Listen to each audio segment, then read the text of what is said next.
Hello, everybody. Welcome to Being You, an SPH Productions presentation. My name is Shane Hodges, author of It's Time to Be You, How to Become Your Most Authentic Self. My guest today is Darlene Ritz, Dr. Darlene Ritz. She is an amazing designer and has been working with my husband, DeMarcio Slaughter, and the Pride Festival here in Denver for the last several years. But we're going to get to learn a little bit more about her here in a moment. Thank you for being here today. Thank you for having me. It's always a pleasure to see you. I like to start the show with a rapid-fire Q&A, where I get 60 seconds to ask you as many cancer questions as I can and see what we learn about you. Are you ready? Yep. All right. Hardest material to work with? The sequence, it breaks the needles in the sewing machine. Favorite meal to cook? Ooh. I did a really good roast last night. Ooh, yum. It was delicious. Comfy or couture? Both. Depends on the situation. Easiest client to work with? DeMarcio. She's wanting brownie points. A designer you admire? Christian Dior. Your favorite clothing to wear? Athleisure. Least favorite season? Winter. Dark. Same. Italy or France? Italy. Most impactful life event? The day my son was born. A celebrity you'd like to dress? Idris Elba. Ooh, yes, Right. please. Sweet or salty? Both. Favorite holiday? My birthday. Ooh, nice. New York or Paris? New York. Now, that was a little, just over 60 seconds, but we got through 13. Well, our first segment is called You Do You, and this is where we learn a little bit more about what you do. So you have been designing, as I mentioned, for my husband DeMarcio, for his Pride costumes for several years. How many years has it been now? 10. This will be 10. Wow. Okay, longer even than I thought. A full decade. 10 years. How long have you been in the fashion field, and how did you get started? Oh, goodness. Well, I studied fashion design in college, and I moved to New York 10 days after I graduated college and got my first job within 2 weeks. Wow, okay. So that was 95.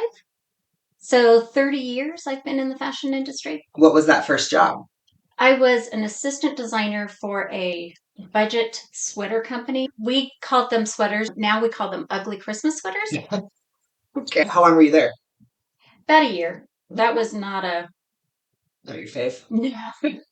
The day that I saw the president throwing a chair across the showroom while screaming sexist comments about one of the fit models was the day I put my resume out. Oh, okay. Well, tell us a little bit about what you get out of designing and creating. Oh, goodness. What don't I get? Designing and creating is so much a part of me that it's hard to say what it is. It is so much who I am to my soul that to try and express that in words becomes very difficult. I can tell you my favorite parts of it.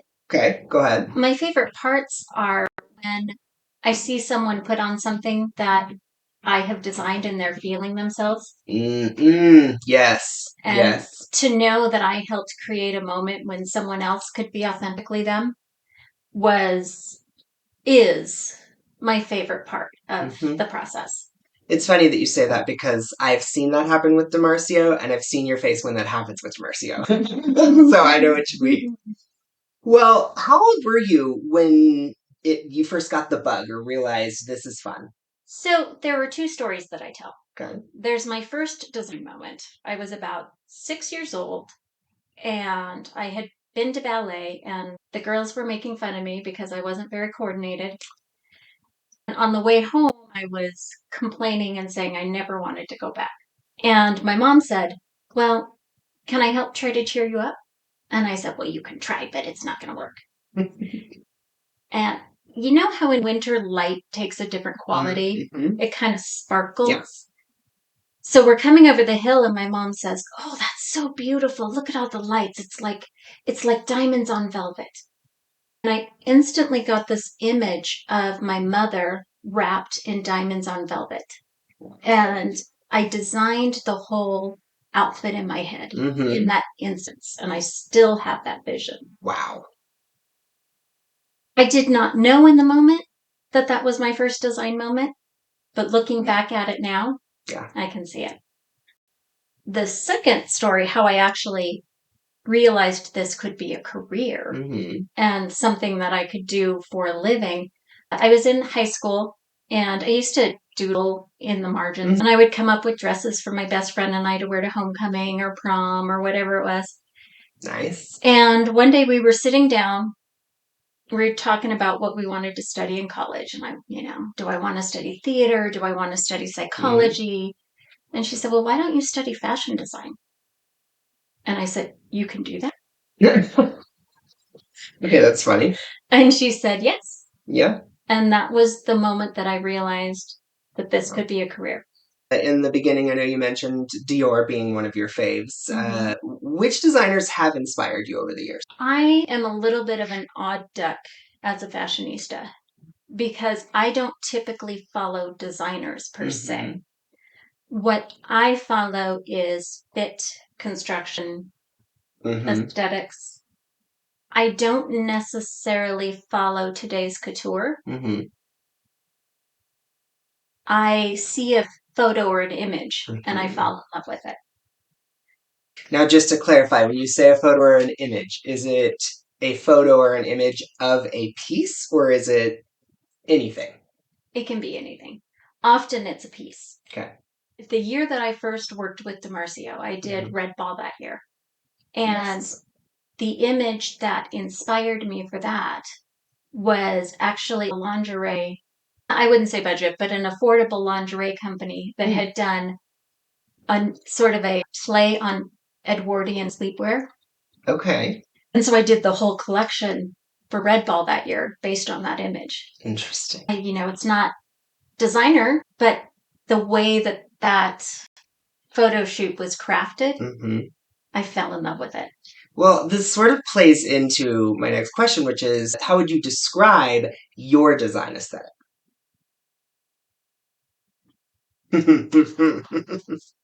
I do a lot of design for private clients. Most of my business is private clients.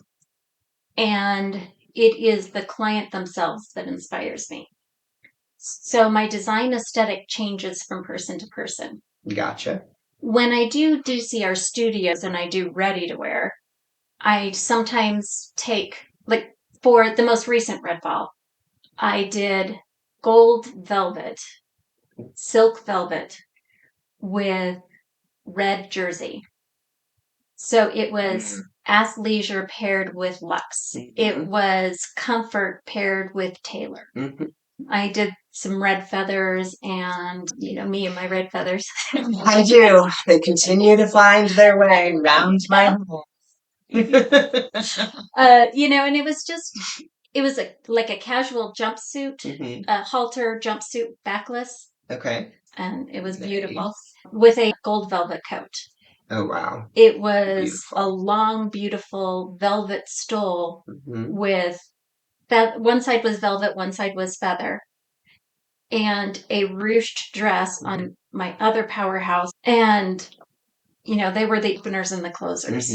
Like, it was, a simple jersey dress with an extravagant stole.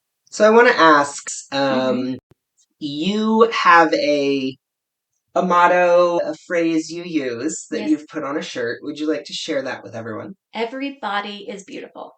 2 words. Every body is beautiful. And talk to me. What is that for you? So I'm 5'2". And I'm not thin. And you're bootylicious. I'm bootylicious.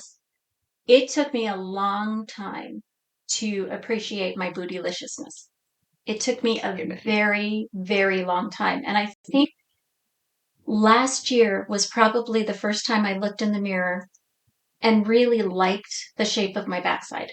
I think that for a long time I was preaching body positivity and body acceptance, and thinking we're not going to take care of our body if we don't appreciate our body. If we're mad at it or we think it's awful or we're not going to treat it well. Right. And somewhere along the way, it was probably New York Fashion Week when I said, you know what? If I don't start accepting this for myself, I'm a hypocrite. If I don't start believing that my body as well is beautiful, then this preaching that I'm doing has no meaning. I love that you say that. I had pretty much the same conversation as I went into writing the book. So, Right. Well, tell us a bit about DCR Studios. How did that come about, and what is your hope or goal as the creator of DCR?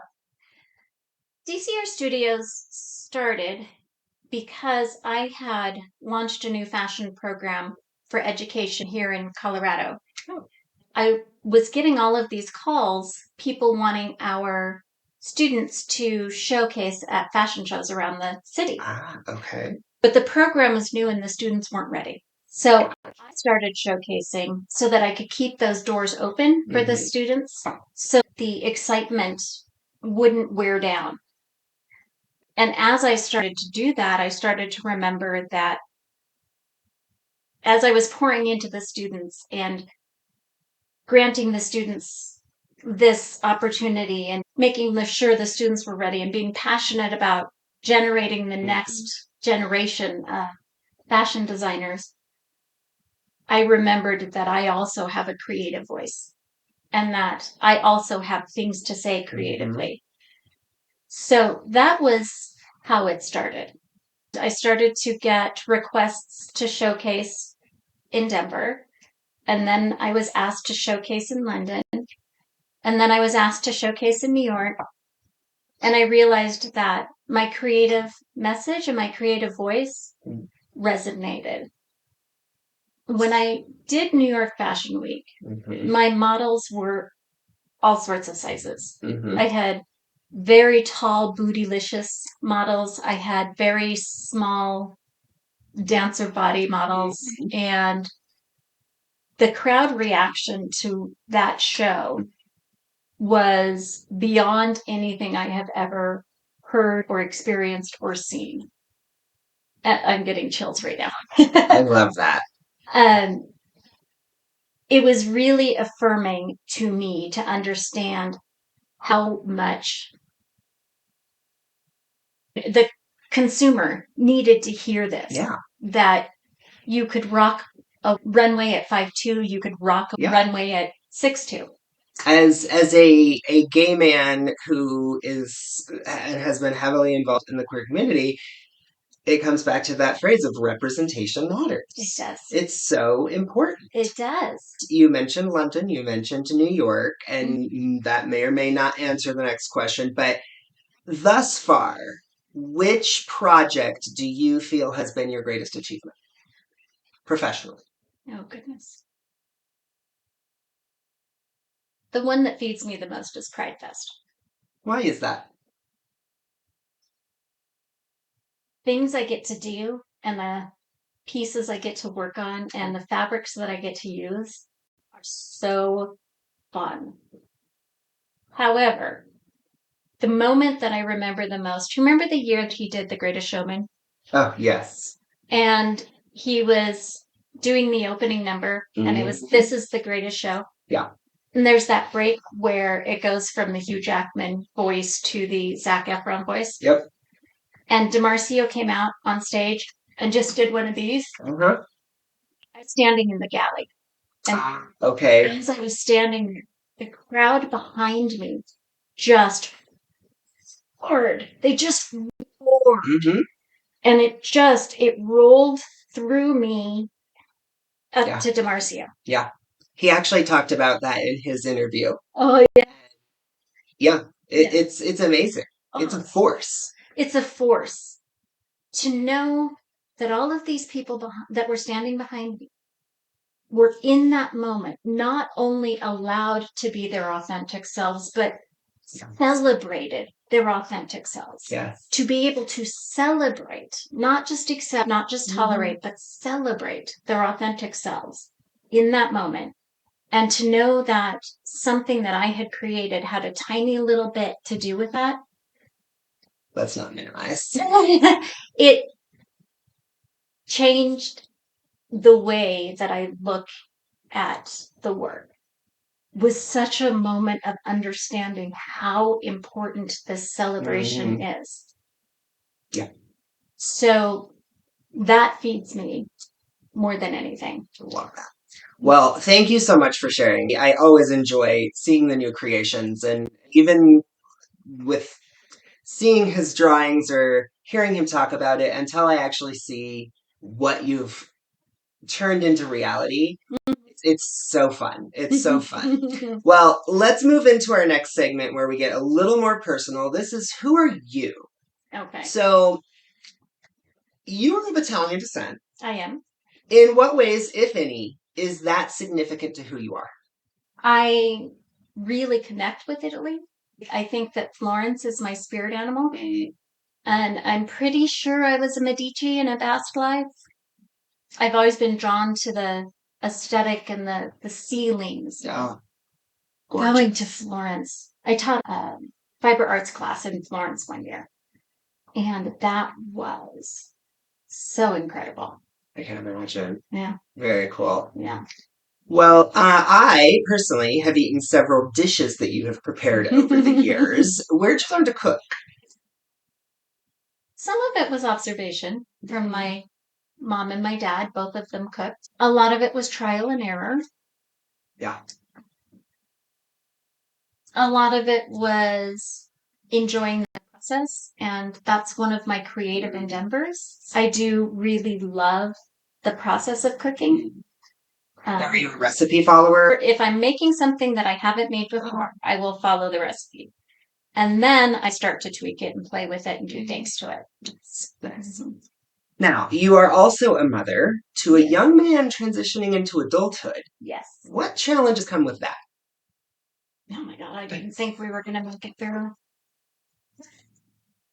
13 to 17, I wasn't sure both of us were going to survive.